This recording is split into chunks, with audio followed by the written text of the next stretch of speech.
睇房時間，官方報基本房間面積為15平方米，房間設計屬於新型商務風格，雙人床係由2張單人床合拼而成，舒適度合格。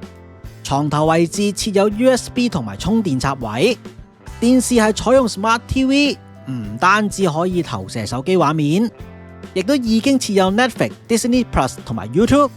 甚至可以直接連線藍牙喇叭作額外音響，係成間房最驚喜嘅一部分。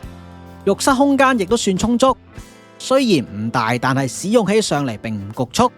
房間整體感覺非常舒適，亦係我暫時住過最舒適嘅4星酒店之一。一流嘅影音體驗絕對係呢度嘅一大特色。